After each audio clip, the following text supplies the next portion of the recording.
I feel like that last video ended abruptly. Like I'm like, yeah, good video. See you guys next time. My bad. But yeah, welcome back, guys. Part two. How every team got its name and identity. This is a great video. I've been enjoying it. I did have to take a bit of a break. I was really hungry. The caffeine like wore off. I'm like, all right, let me just go get something to eat and fire back the video and get part two going. So yeah, if you enjoyed this, don't forget to hit that like button, subscribe, and let me know what you guys want to see for a future video, and I'll write it down. Let's get to watching.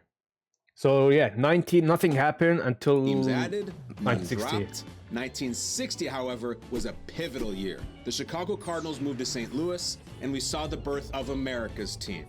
Dallas Cowboys. The Cowboys money play.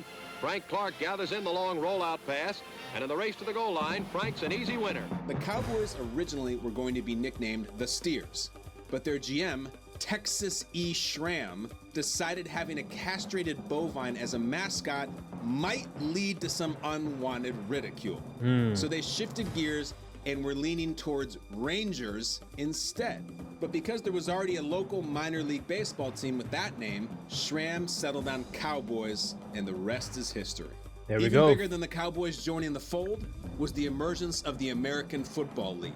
You know, as you look back at the year of 1960, you probably remember a great many sports events. However, I doubt that anything was more important than the establishment of the American Football League. The AFL was originally... 1960 AFL was the fourth iteration of the rival league. Previous attempts were launched in 1926, 36, and 40. Well, when I read AFL, I thought of our football league in Australia, the Australian Football League. Made up of 8 teams. The Houston Oilers, who eventually became the Tennessee Titans, the New York Titans, who are now the Jets, the Buffalo Bills, the Boston Patriots, now the New England Patriots, the Los Angeles Chargers, the Dallas Texans, who would later become the Kansas City Chiefs, the good old Oakland Kansas City Raiders, Chiefs, and the Denver Broncos. They all wanted NFL franchises, but most of these owners had, enough money in their own right. NFL franchises, but most of these owners had. AFL teams were able to sign 75% of the NFL's first-round draft picks in 1960, including the number one pick. Also, you have back Billy Cannon. Had, enough money in their own right to start a franchise, but the league was very strategic about how they were going to expand, and so they weren't quite ready to expand yet. The Broncos got their name from a fan who offered it up in a Name the Team contest. Interesting. He noted the animal's toughness and said the Denver area was well known for its wild Broncos. Name the Team contests were a very popular way teams came up with their nicknames.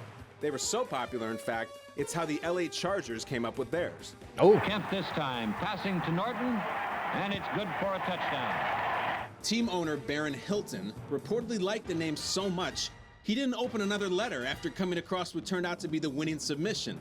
Baron told reporters he always liked the Charge bugle Name the Team contest, owner like Charge cry that fans would bellow out at games.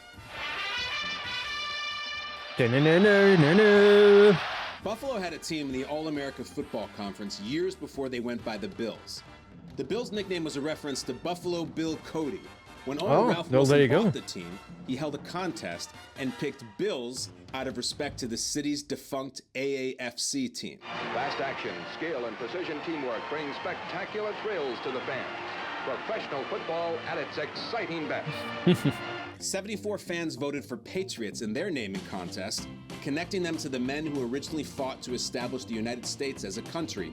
Pat Patriot, I like that. the cartoon of the Minuteman preparing to snap a football, was drawn by a Boston Globe employee and was chosen as the logo soon after. And it's away to Jimmy Coco in the end zone for the touchdown. An Oakland woman originally submitted the winning entry to name Oakland's franchise, coming up with Señors. The name alluded to the old Spanish settlers of Northern California. But when it got out, there was so much criticism, even claims the contest was fixed, they decided to pick another one of the entries, going with Raiders, which they selected over Lakers. The following year, the Chargers jumped on the freeway and moved to San Diego, while the NFL added the Minnesota Vikings to its lineup, giving it an even 14 teams. I was just watching the Minnesota Vikings game. Going against Chicago, right? Viking football helmet. It was in the middle of a lot of hard-nosed football last year. Minnesota got its name from their GM, Bert Rose. who recommended the name because Vikings were aggressive people with a will to win, and it would honor the Nordic tradition in the northern Midwest. It doesn't take I like Tarkenton that. long to prove that he's I like one that. rookie who's here to stay. Franz pass to Bob Stelker gives the Vikings their first touchdown in official league play. You know, the Vikings are the first team to actually use a region as their franchise name as opposed to the city that they play in. No changes True, in 1962, but in 1963, the New York Titans changed their name to the Jets. Let's go, go, go, Jets. The fighting Green They got their own anthem. Oh, that's funny. They originally were going to name the team Dodgers, but got pushback from Major League Baseball. Gothams also got some consideration. Gotham Knight? But they balked when they realized it would get shortened to Goths. Gotham Knight. They almost got Why the did I say name Gotham Knight? Boroughs, certainly an homage to the city's famous neighborhoods, but team officials worried opposing fans would translate it their own way and start calling them the Jackasses. The management of the New York Jets welcomes you to the first football game at Shea Stadium. Eventually, they went with Jets since they planned to play their home games in Shea Stadium, That's pretty cool. which was close to LaGuardia Airport. In 1963, the Dallas Simple way to find your name. Texans relocated to Kansas City and changed their name to the Chiefs. Professional football, that most fascinating, most exciting of all spectator sports, came to Mid-America in 1963 when the Dallas Texans became the Kansas City Chiefs. Owner Lamar Hunt didn't pick Chiefs right away, also considering Mules, Royals, and Stars. He went with Chiefs because he said a large number of None of Native them sound- Americans lived in the area. None of them sound as good as Hunt may Chiefs. also have chosen it due to Kansas City's mayor, Roy Bartle. Bartle helped lure the team to Kansas City, and his nickname was, you guessed it, the Chief. Chief. Nothing changed in 64, nothing changed in 65. But in 1966, everything changed. Ooh, First, the Atlanta okay. Falcons came on the scene. Randy Johnson connected with Gary Barnes for the Falcons' first touchdown in championship play. Over 500 different names were offered up by fans, including the Atlanta Peaches, the Vibrants, Lancers, Confederates, Firebirds, and Thrashers. The winning I mean, A+ for creativity and thinking out of the box, but man, I don't know about those names. entry was submitted by several people, but the winner of the contest was a school teacher whose entry described the Falcon as proud and dignified, with great courage to fight. I She can noted respect it that. never drops its prey, is deadly, and has great sporting tradition. Nice, nice. It's wonderful. The Falcons won. Damn, look at that hairstyle. Jesus. satisfied. I was real satisfied. The AFL also expanded that season, adding the Miami Dolphins as its 9th team. The Dolphins' debut must go down in football history as the most thrilling first play ever made by any new team anywhere. Joe Auer from nearby Coral Gables High School and a Georgia Tech alumnus takes the opening kickoff and races 95 yards. Look for at a him go, touchdown. man. Look at Over him go. 600 fans suggested Dolphins. The ownership group liked that the dolphin was the smartest, fastest creature of the sea. Being an expansion team, you needed a lot of things to perhaps draw people into it, and he would throw the footballs back out. So Flipper was cool.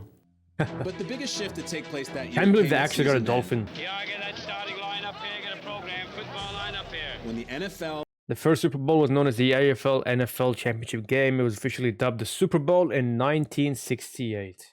and AFL champions met to face one another in the first ever Super Bowl. And this is it, the American Football League National Football League Championship. The Green Bay Packers beat the Kansas City Chiefs handily, 35-10, and professional football was on its way to taking over as the country's new national pastime. The 1966 world title belongs to the big team from the small town. In 1967, the NFL added yet another new team, this time in New Orleans, and fittingly, they were awarded their franchise on November 1st, which is All Saints Day. Perfect timing. The name came from yet another Name the Team contest. Owner John Mika In the team contest, the song "When the Saints Go March." Okay, acknowledged he chose okay. it as a nod to the popular song "When the Saints Go Marching In," which was a favorite among many of the city's street jazz bands.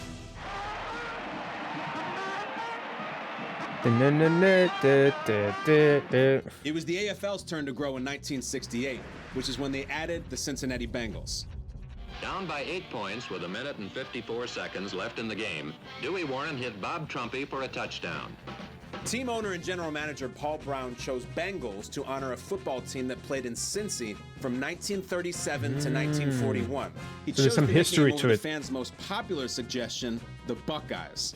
2 years later, in 1970, the NFL and the AFL finally merged, all 10 teams from the American Football League being absorbed by the NFL. Most NFL players and coaches and administrators didn't look at the AFL as being in the same league as the National Football League and its club members. And so Super Bowl III, when the New York Jets shocked the world and defeated the Baltimore Colts, and then the Kansas City Chiefs winning Super Bowl IV, probably was the best thing for the league moving into its merger, because it really put both leagues on equal playing field. The following year, the Patriots dropped Boston as its location identifier, swapping it for New England. Then from 1972 to 75, it was another quiet stretch for the league. All right. But in And then 1976, the Seattle Seahawks and Tampa Bay Buccaneers joined the fold.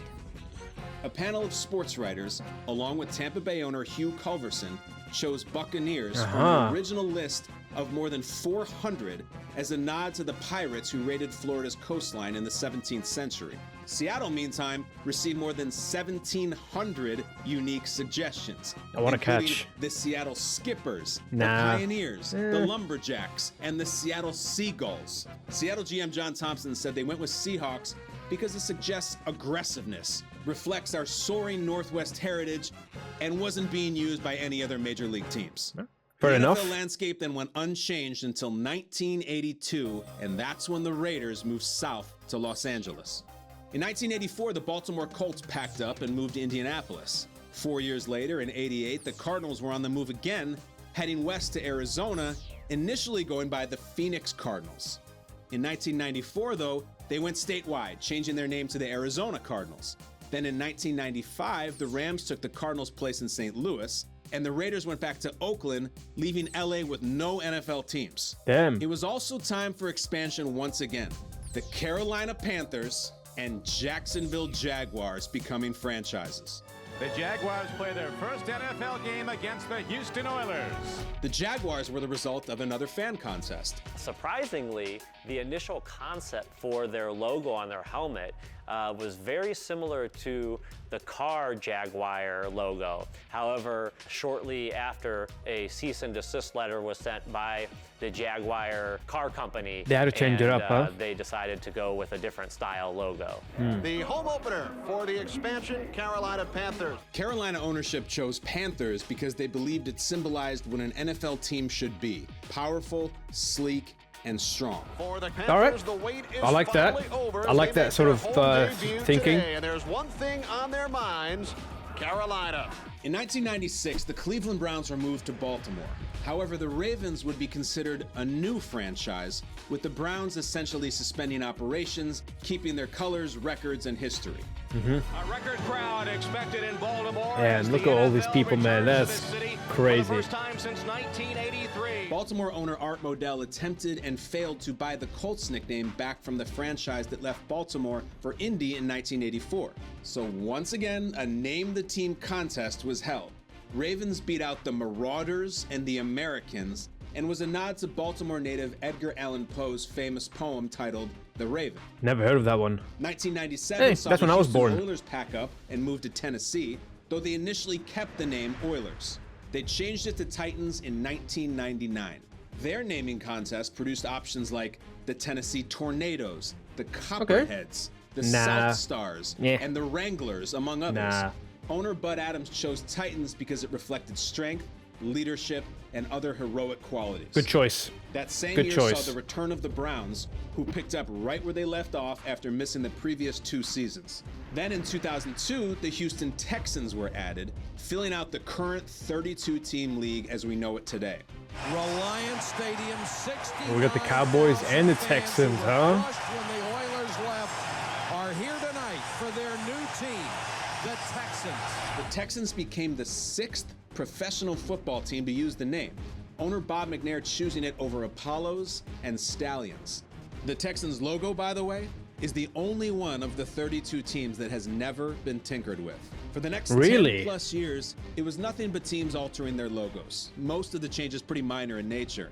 It wasn't until 2016 that the next landscaping alterations took place. The St. Louis Rams moving back to LA, who were followed by the Chargers a season later. And finally, in 2020, the Raiders vacate Oakland for a second time, this time heading east for the desert, setting up shop in Las Vegas. Interesting. Expansion, contraction, mergers, name changes. The NFL has seen it all in its first 100 years, and we can only imagine how far this map will stretch in the century to come. 10 out of 10 video, man. 10 out of 10 video. I gotta... Who sent me this video? Hold on. Nemo. Shout out to Nemo, man. Yo, guys, if you've reached to the end of the video, be sure to join the Discord. I've got the sports channel for you guys. It's where you can make some friends, talk about basketball, hockey, football, whatever sport you're into, make friends. If you're a gamer, you're welcome in. Everyone's welcome in, man. But yeah, guys, this was a great video by the NFL Throwback channel. I will have this video in the bio as well if you guys want to check it out. I really do hope you guys enjoyed this as much as I enjoyed watching this. And yeah, like I mentioned at the start of the video, if you have anyone or any sort of playoff that you want me to watch and react to, send them over in the Discord. Let me know in the comments, and I'll, if they're new, I'll add them to the list. We're filling up the second page very well too, there you go. So yeah, lots of content for you guys. And until the next one, you guys take care, stay safe, keep on grinding, never give up, and I'll see you guys soon, all right? See you guys next time. Much love all. Peace.